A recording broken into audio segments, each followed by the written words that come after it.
You likely recognize this scenario.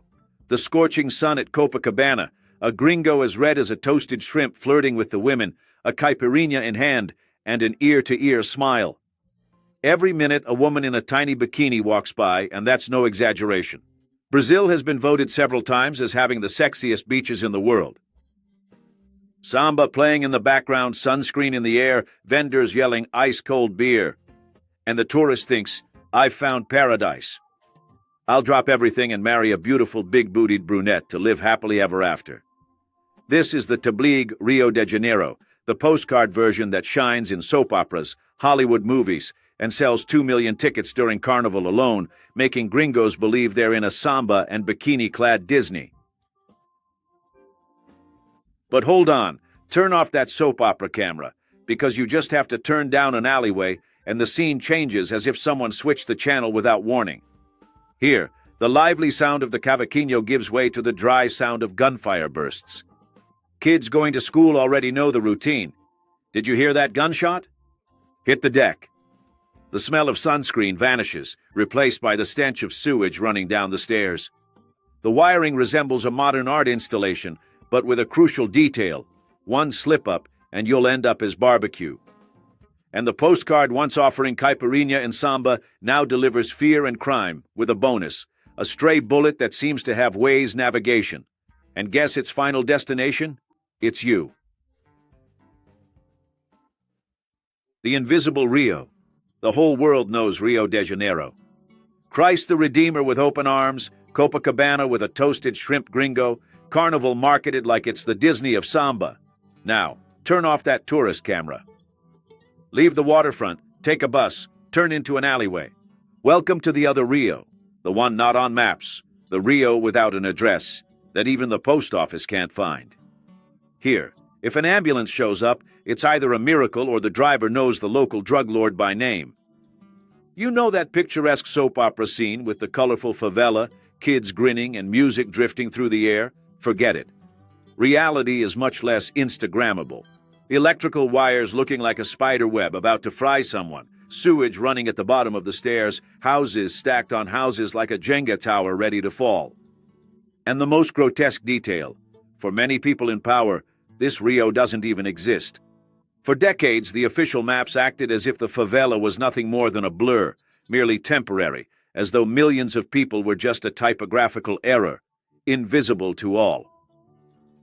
It's the famous official Brazil beautiful on the postcard, rotten in real life. This is a country that sells itself as a tropical paradise, yet it can't even acknowledge that 1/5 of its population lives off the radar. Our story starts here, with the shocking realization that Rio has two faces, one that shines globally and one the country prefers to hide. The city made by hand. On paved roads, the city opens streets with tractors and plants trees with plaques, but in the favela, work is done with a sledgehammer. Bricks stacked upon bricks, wood, tin roofs, and a true feat of national engineering. Gravity is literally the only thing keeping it all together. It's the well-known do-it-yourself, but in a survival context. And the electrical wiring? A truly macabre work of art.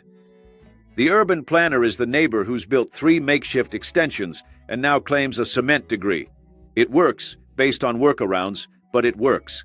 And it's not a mess as many think. There are rules. One must maintain a 1-meter distance between houses to ensure a minimum level of privacy. A window that looks directly into the neighbor's bathroom? That becomes a wall. The result is a maze worthy of a video game, where even Google Street View refuses to go. The wiring is another masterpiece. It looks like a modern art installation. Dozens of tangled cables crisscrossing, ready to fry someone at any moment. But the lights come on, the water runs, and life goes on. To an outsider, it looks like chaos. For residents, it's an order built by necessity. A bakery in an alleyway, a bar as a beauty salon, a workshop with half a car hanging over a cliff. It's a parallel city born without a politician's stamp of approval, only calloused hands. And that's what bothers them. A Brazil that builds without asking for permission. When people are left to fend for themselves, the official map pretends they don't exist. But the most absurd part is yet to come. What truly happens when millions of individuals reside in a city that officially doesn't exist? No address, no rights. Living without an address may seem minor, but it's a real punishment. Without a zip code, you don't get mail, you can't open a bank account, you can't register a business. And in an emergency, the ambulance never comes because your street isn't on the map. Just imagine waiting for help while the driver asks the motorcycle taxi on the corner how to get to your house. Here, this is the daily routine. School? Enrollment is a struggle without proof of residence. Work? Many jobs simply won't accept someone without a proper address. Even ordering food through an app turns into a joke. The delivery driver calls, lost, so you tell him to stop at the corner bar. The bar, incidentally, frequently functions as the community's improvised post office. And that's where the most brutal aspect emerges. If you don't officially exist, you have no rights. The state washes its hands of it, and in that vacuum, someone else takes over. The police, the militia, the traffickers. Each one creates its own version of the law, its own geography. In the end, you're not a citizen. You're a hostage to whoever controls the territory. And if this already sounds absurd, just wait for what's next. When politics decides that, besides ignoring the problem, it's going to cover it all up by literally wiping the favela off the map. But wait, they're not going to just drop a bomb there, you know? An intentional blackout. The favelas weren't left out by accident. It was a choice. The story starts at the end of the 19th century, when soldiers from the Canudos War, homeless and without pay in Rio de Janeiro, occupied Providencia Hill. They named it Favela Hill, referencing a common plant in the backlands of Bahia. It was supposed to be temporary, but it became permanent. Then, the scene repeated itself for decades. Every eviction, every removal, every family unable to afford rent in official Brazil was pushed to the hillsides and riverbanks. Improvisation became the rule. Bricks laid with courage, no deeds, no sanitation, no paved streets. The state pretended it was temporary, a makeshift extension that would soon disappear. But it didn't. It grew. It became a city within the city. During the 1940s, with the rise of industrialization, a massive influx of migrants from the Northeast arrived in Rio and São Paulo, causing the favelas to significantly expand. Already in the 70s, in Rio de Janeiro alone, over 1 million people were living in favelas. Today, according to the IBGE, Brazil has over 13,000 favelas, where approximately 16 million people reside, which is almost double Portugal's population. Invisible on official papers, but massive in reality. And the maps? They pretended they didn't exist. When they finally appeared, it wasn't as neighborhoods. They were labeled risk area, drug zone. It wasn't about people living there. It was a problem, a stain on the map. And then 2014 arrived. The World Cup in Brazil, all eyes of the planet on Rio de Janeiro. What did the government do? It pressured Google to erase the word favela from the maps. That's right. They replaced it with hill or community, as if a tourist would wander into an alleyway and think, oh, what a charming hill full of armed people. The cover-up was grotesque. Rio shown on screens, new stadium, crowded beaches, Christ statue lit. But the other Rio, with its alleyways and stacked homes, digitally vanished. Not because it was impossible to show, but because acknowledging the favela on the map meant admitting the state's failure, and they never wanted that. But hold on, because the story gets even more surreal. 2 years after that, right in the middle of the Olympics, Google chose to return the favela to the world, doing so in the kindest and naturally most lucrative manner imaginable. The conflict with Google. For the 2014 World Cup, Rio needed to look like a flawless postcard. The order was clear. Tourists couldn't see the word favela flashing on their phones. The government applied pressure, and the impossible happened. Google gave in. The favela vanished from the digital map, replaced by hill, as if a mere name change could alter reality, couldn't it? For several years, this farce actually held up. The world saw new stadiums, an illuminated Christ, and crowded beaches, yet zooming in on the map would reveal nothing. It was as if millions of people had simply vanished into thin air, rendered invisible by official decree.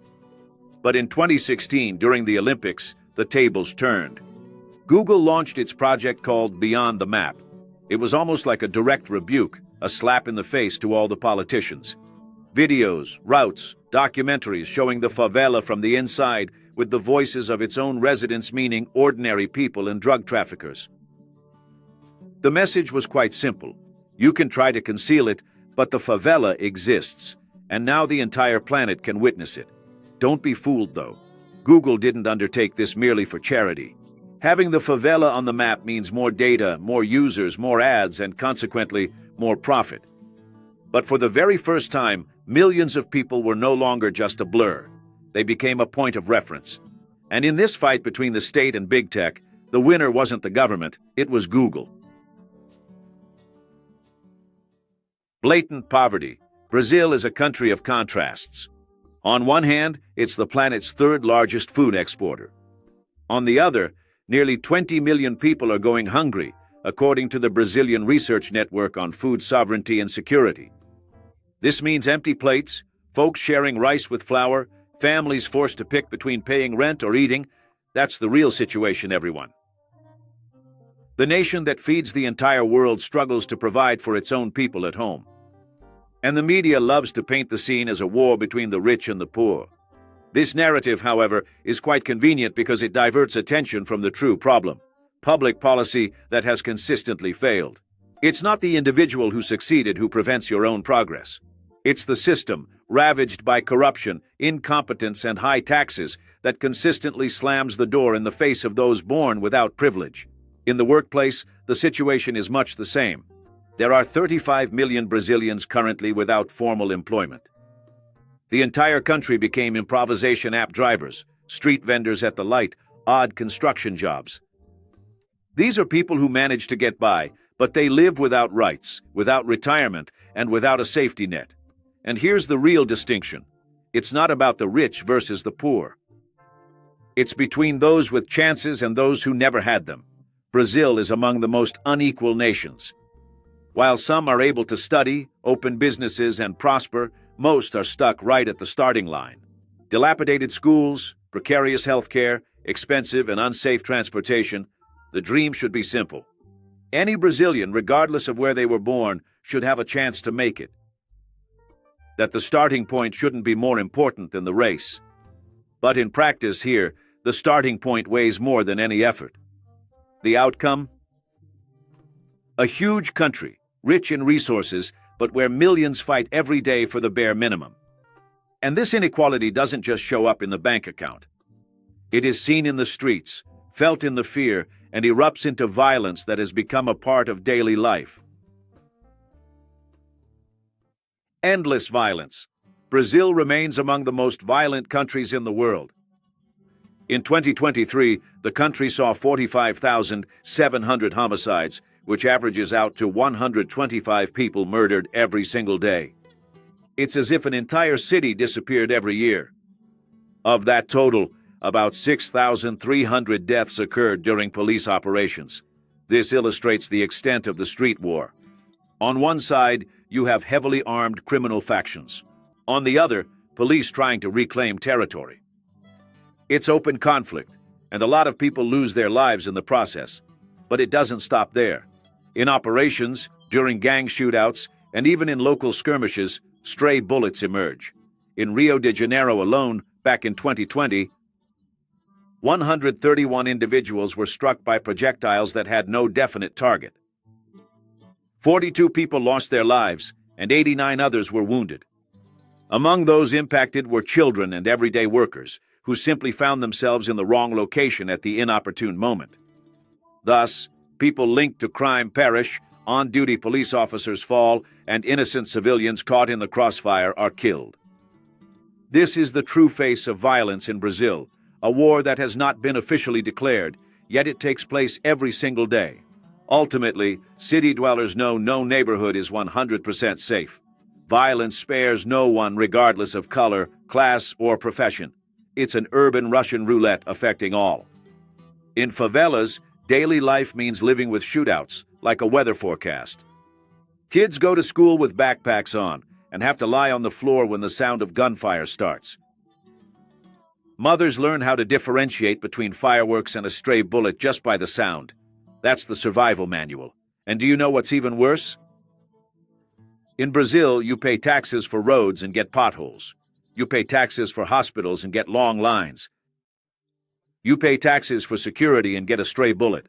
And it's not just the drug trafficking. The militias, frequently composed of ex-police officers, control entire neighborhoods, levy fees on residents, and monopolize gas, internet, and transportation. It's a parallel state where law is paid in cash and silence is mandatory. And if life in the cities is already marked by insecurity, in the heart of the country the problem takes another form: the destruction of the forest and the abandonment of the peoples who live in the Amazon. The forest is burning. The Amazon is sold as the lungs of the world. Nice, isn't it? But the reality is that for a long time it's been treated more like an ashtray. During Bolsonaro's term, from 2019 to 2022, deforestation soared. In 2022 alone, over 11,000 square kilometers were deforested. To give you an idea, that's like wiping 7 São Paulo-sized cities off the map in a single year. The forest became pasture, mining, soy, and the international media started to criticize fiercely. Headline after headline denounced Brazil as a climate villain. Then came Lula in 2023 with his speech about saving the Amazon, and in the very first year, the numbers took a breath. Deforestation dropped by 21%, ending up at just over 9,000 square kilometers. Still huge, but it was the lowest rate since 2019. The government opened the floodgates. The environmental budget, which was 4 billion reais under Bolsonaro, jumped to almost 10 billion. On paper, it looked like the green paradise was going to be reborn, but not really. In 2024, the alert started going off again. In July, deforestation shot up 33% compared to the previous year. And even worse, this so-called forest degradation fires, slash and burn, selective logging reached its worst level in 15 years. We're talking about an area the size of 10,000 soccer fields destroyed per day. Yes, you heard that right, per day. And here comes the uncomfortable part. So, where are the artists who sang "Save the Amazon"? The tearful documentaries, the outraged Instagram posts? They vanished with the spotlight. Where's the international media that called Bolsonaro a climate villain? It seems that when the president changes, the narrative changes too, right? Meanwhile, it's not only trees that are falling. Whole communities are evicted, indigenous peoples encircled, and even the global climate is going down the drain. The Amazon is still bleeding, only now it's in silence. And so I ask you this: if Brazil struggles to safeguard the planet's largest forest, can it truly protect its own populace, which is becoming increasingly fractured within its urban centers? A fractured populace. If the Amazon is on fire, Brazilian politics isn't far behind. The country feels like a soccer field split down the middle. Half wears red, the other half wears green and yellow. And there's no referee who can call this game without getting stoned. Lula came back like the prodigal son, but he neglected to point out that he's also the nation's most notorious former inmate. He ended up in jail due to Operation Car Wash, no minor scandal. It was the largest corruption scheme ever recorded. Billions embezzled, politicians arrested, contractors handcuffed. It was the World Cup of theft, and guess what? Brazil won the trophy. On the other side, you have Bolsonaro, the captain who promised to end the corruption and ended up being investigated for salary splitting, hidden jewels from Saudi Arabia, and even a suspected coup attempt. It's almost like a YouTube tutorial: how to lose your job, become ineligible, and get indicted in record time. And the people? They're divided. Some scream Lula is a thief, others Bolsonaro is a legend. It's like rival fan clubs brawling. And anyone who tries to stay in the middle gets called a neutralist, which in Brazil is basically an insult. Meanwhile, the real problems are still there. Crowded buses, hospitals with no gauze, schools falling apart. But no, the topic at the Sunday barbecue is who stole more. Was it the legend or the father of the poor? It's like arguing whether you'd rather be run over by a beetle or a truck. Spoiler alert, in both cases you die. Both sides swear they love Brazil, but they treat the country like a celebratory cake at a street party. Everyone sticks their hand in, grabs the biggest piece, and runs off. Lula promised picanha, but when the waiter comes, you only get wilted squash. Bolsonaro swore he'd put an end to the gravy train, only to end up parading in an ankle monitor, under investigation up to his neck. And the people? The people truly have no choice. They get the cold rice, the dry farofa, and still have to foot the entire bill for the party. An uncertain future. Brazil's future? It's like a bad soap opera rerun 10 times. Everyone knows the end but keeps watching. Lula returned craving the international stage. He's always giving speeches at the UN, in Europe, in Africa, and of course taking a jab at the United States whenever he can. He's already said that American sanctions are a unilateral attack. He's defended allied dictatorships, making it clear he seeks alignment with China, Russia, Iran, and any others. It's like that friend who quarrels with the rich neighbor in the condo and then starts hanging out with the roughest crowd on the street. At the very least, it's risky. Meanwhile, the domestic discourse is progressively becoming more radical. Lula spoke plainly. That being called a communist is a source of pride, and that he'll become more and more leftist and socialist. Okay, but what's the plan? Picanha for everyone? Because so far, all they've served is sautéed squash. Curiously, some people give a standing ovation. Some Brazilians idolize Cuba, dreaming of living in the defunct Soviet Union, thinking it's cool to wear a Che t-shirt while queuing at the public health system. It's almost a religion. Communism in Brazil has turned into a carnival fantasy. The problem is, the world doesn't play around. While Lula poses as a leader of the global South, the economy continues to flounder, crime is on the rise, and the rainforest keeps burning. The U.S. doesn't forget. Europe makes demands. China offers a pat on the back, and Brazil is lost, believing it's playing chess when it can barely shuffle a deck of cards. So the question is, if the country can't choose between picanha and squash, how can it find its place in the world? Man, if you've survived this far and haven't abandoned me in this crossfire, comment favela. I want to see who really stuck it out to the end. Now, if you think you've already witnessed chaos, click on the video that's appearing. Trust me, compared to what's in there, even this shootout seems like a Sunday picnic. Thanks, and see you later.